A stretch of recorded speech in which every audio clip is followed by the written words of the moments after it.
Talk to me at Dubai. Yeah, how's business in Dubai, man? I'm loving it, man. You ran away from us. This guy wants to be dark skinned all year. Like, that's his plan. Chocolate.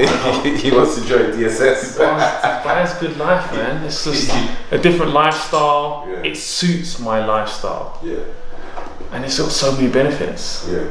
Health benefits, sun, tax benefits. You know, it's how he started that. I was waiting for him. It's got a tax benefits. I was waiting for him. But just lifestyle. Just lifestyle in general. Like everything's open. Yeah. From the mall to restaurants to bars. Yeah. You know, if you want to order food, everything's open till late. Yeah. It just accommodates every part of my lifestyle that I need. So I'm like, why am I here? Okay, cool. 2 reasons I'm here: friends and family, and I got a beautiful home. Yeah. Like, but other than that, I need business. Yeah.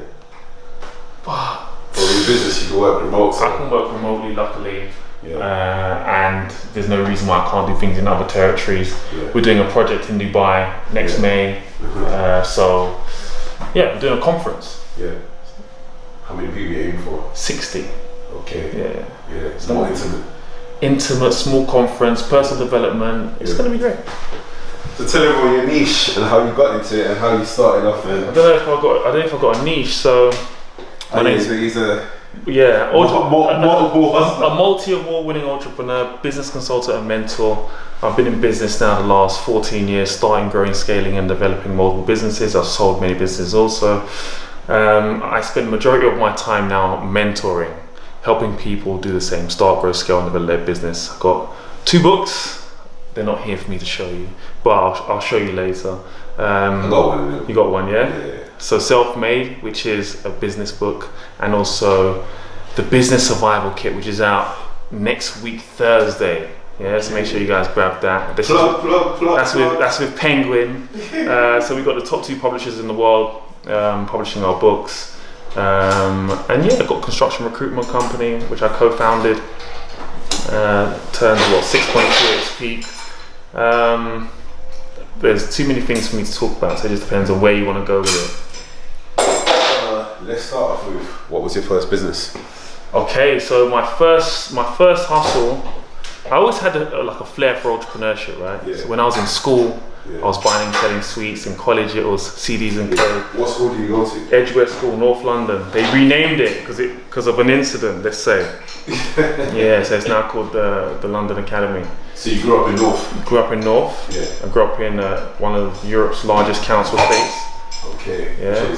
It's called Grand Park Estate. Flex got that, so look at that from there. GP, they call it. I know GP from there. Yeah. So Flex got Daps who directs videos. He's from GP. Yeah.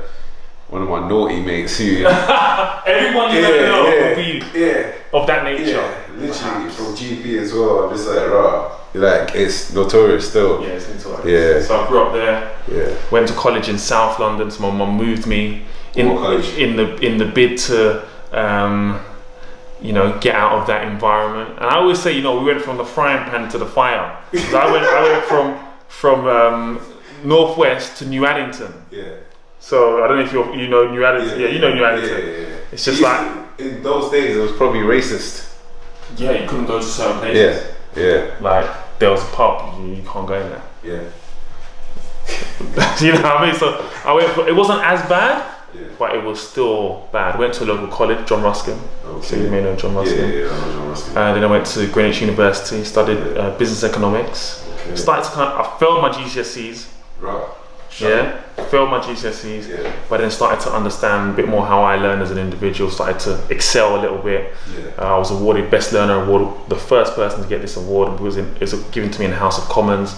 So I started to learn, excel, and then I was always hustling. Then I was buying and selling cars, salvage cars, repairing it, selling it, because I thought, it's cool.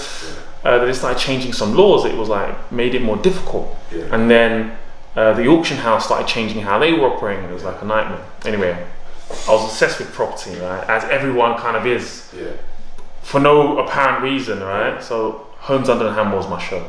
Every morning. This is pre-Sky Plus days. You couldn't press pause. So I was just writing down VHS. Yeah, I was just writing down the auction house details and the person's name. Then I would just go online and register and go to the auction house. I got no business going there. Yeah. So I started going there, and people was like recognizing me, and I was like just chatting to people. Yeah. And what I was doing at the time was I was networking with developers, landlords, all these people with money, but I didn't even realize until later on. I didn't realize what I was doing. I was just going there just to see what they were doing, and I was like, oh, hey, I see you just bought lot number 31 on Johnson Road. Yeah, if you do the kitchen and the bathroom, you're going to be able to make about 70 grand. And they're looking at me like, who's this young, young kid talking to me about this property? And then sometimes some of them embraced me. They was like, yeah, why don't you come along and see what we do with it? And I was like, yeah, cool. Then they was like, okay, cool. Do you know anyone that will buy it? Obviously, I'm being used, but I'm still trying to get in there as well. It's a transaction, right? So I'm like, okay, yeah, I'll find someone. I ain't got nobody in my network that's going to be buying property. What am I going to do? So I was like, okay, what do I do? So I started hanging out in all the top hotels, Hilton, Waldorf, Lanesborough.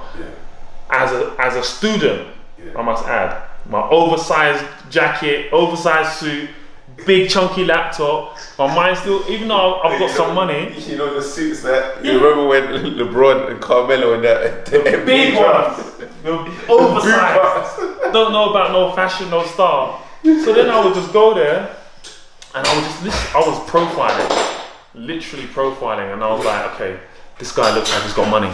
I'm looking at watches. I'm like starting to understand, like, okay, yeah, this guy is.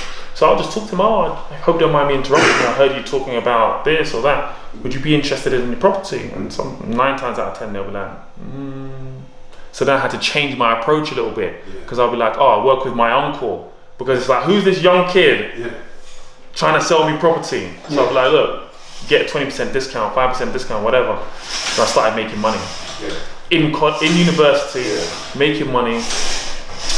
Then from there, if I fast forward a little bit, I was brokering property deals, making a lot of money. Bought my first property at the age of 21. Oh wow, early. Yeah, bought my first property at 21 in Mitcham. And I always say, so for any conveyancing officers out there, anyone that deals in that department, you guys spoiled my stats. I should have bought my first property at 20, but it was 21. You know, the conveyancing process is so long for no reason. Anyway, it was 21, I bought my first property. I was then doing very well in like brokering property deals. From there, I then got an opportunity to invest into an estate agency. Early. And like early 20s still. And then it was like, okay, do you want to do this? And of course, what am I going to say? I'm fucking obsessed with property. Like, of course, cool. Well, here's my money. That business failed. And I always say it fell for 2 main reasons. Number one, I wasn't skilled enough or knowledgeable enough to qualify my purchase. And then the credit crunch. Credit crunch came in, all lending shut down overnight. So that's 2008. 2008. So it wasn't even like now with the pandemic, nothing's really happened. We're still getting properties over the line. But back then, everything shut down. Lost my money, everything. All I had was start again. All I had was a great credit score.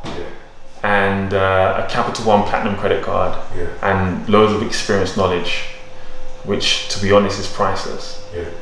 And then I started my first business, which was a property services business, which was, we did like EPCs, floor plans, photography, periodic inspection, gas certificate, everything you needed to sell or rent your property.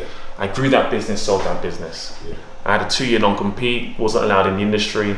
After that, I was like, I tried loads of different things. I was like, okay, my non-compete's over. This is an easy game. Went back in it, sold it again to an estate agency in Streatham. So what you said, no 2 years? There was no non-compete there, but I was done with the industry. I hated it. So I was done with the industry.